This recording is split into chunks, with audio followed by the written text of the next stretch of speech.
Hey guys, Nexia here from Greedy Dragon Brewing. Welcome back to another episode. Have you ever gone through your supplies and realized that you're short on an ingredient or two for pretty much every recipe that you had? Well, that's what happened to me recently. So, I got some supplies in. Some chocolate malt, some victory malt. This would be Crystal 30 and Crystal 60.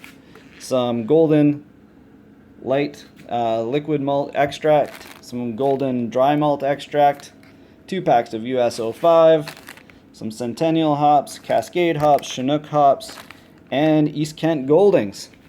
So these are some of the missing ingredients for some of the beer recipes that I have long since been putting off. And it's time to get my brew on.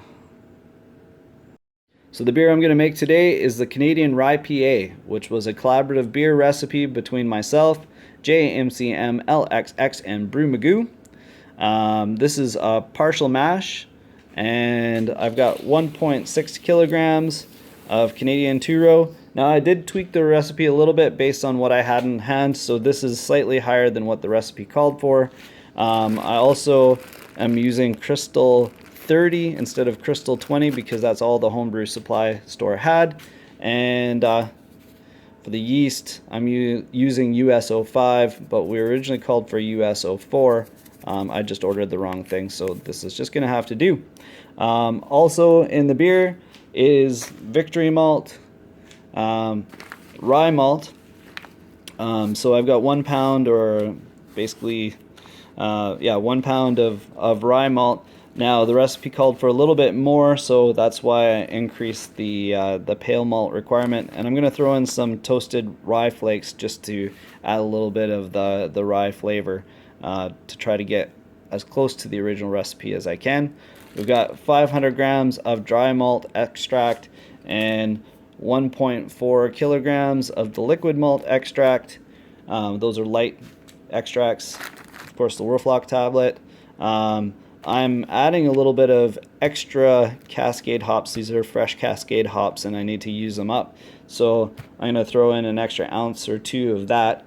We've got some Cascade hops, some Chinook, and Centennial. So it's time to get busy. So I've got my malt all ready to go. It's time to mill, and this is how I do it. I've got my old school Victoria mill. Got this off of an old home brewer when I first started out and wanted to start getting into all grain, and I love it because, I don't know, you just use the extra time and it's kind of therapeutic, and it just makes the whole organic brewing process. You can see runs on that corkscrew type of mechanism, and I've got it all set for a nice grist. And then for my catch basin, I had an old fermenter which I cut the bottom off and made it into kind of a funnel style, so that catches all the extra spray and it goes into my grain bucket. So let's get busy.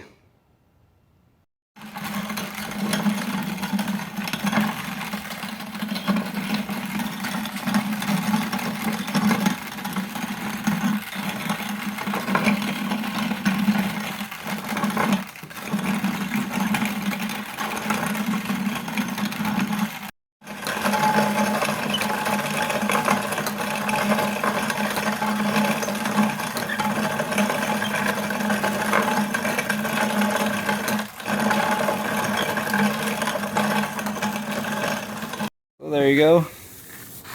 Yeah, the malted grains all nicely ground. Looking good. Time to get a brew on. Getting the strike water up to temperature. Alright, our strike water is up to temperature. Time to dough in.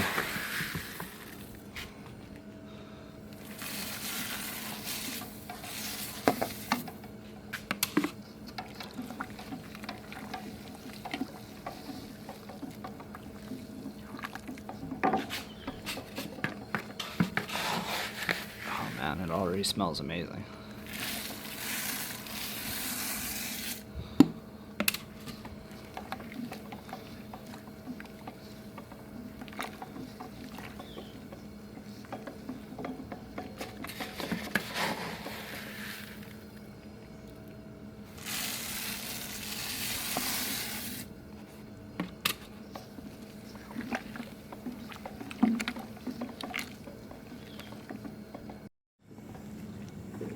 Alright, we're all doughed in.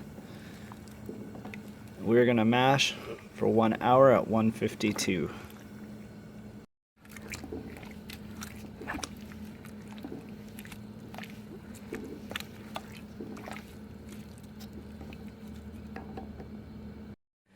Okay, so it's time to sparge, and I have this for sparging grains from Brew in the Bags. This is for sauteing on a barbecue, but it's stainless steel and it's very sturdy construction. I found it fits perfectly on top of my brew pot, so this is absolutely ideal and it's been working like a charm.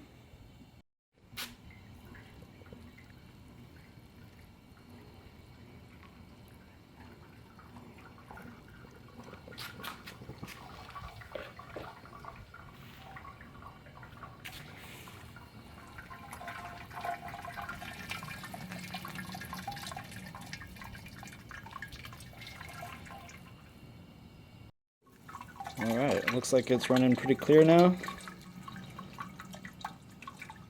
So time to get our brew on. Get this sucker up to a boil.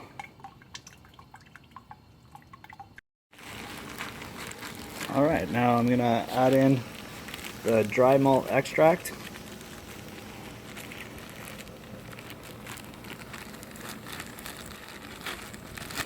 Very awkward with one hand.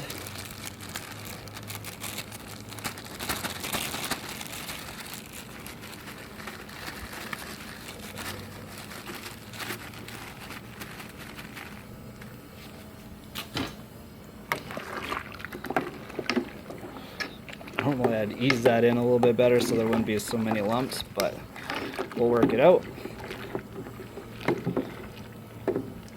And then we're going to throw in the liquid malt extract right after. Goes the ooey gooey liquid malt extract.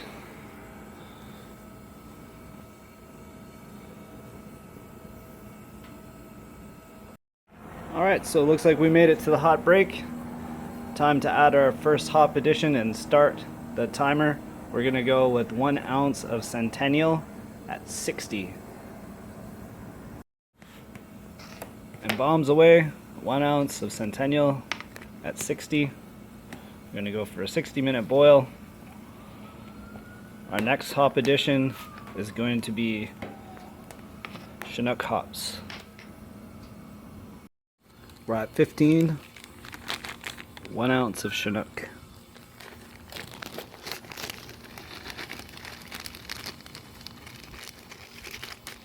Oh man, this beer smells incredible already. Okay, we're at 10 minutes left, and I'm gonna add, this is actually 2.25 ounces of fresh Cascade hops and the Whirlflock tablet. So I'm just gonna throw this in. Cheers. Alright, it's flame out time, and I've got 1 ounce of pelletized Cascade hops going in at flame out, and then we're gonna chill it down. And the dual immersion chiller is doing its thing, getting this sucker chilled down real quick.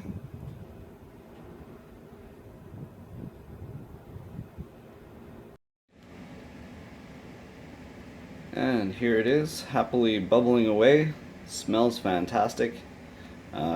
Just a little shy of the 19-liter mark, and I missed my target of 1.058. It came in at 1.054, and that may be because I had 1.4 kilograms of liquid malt extract. I was supposed to be at 1.5, and I didn't notice it until after the fact. But it looks great.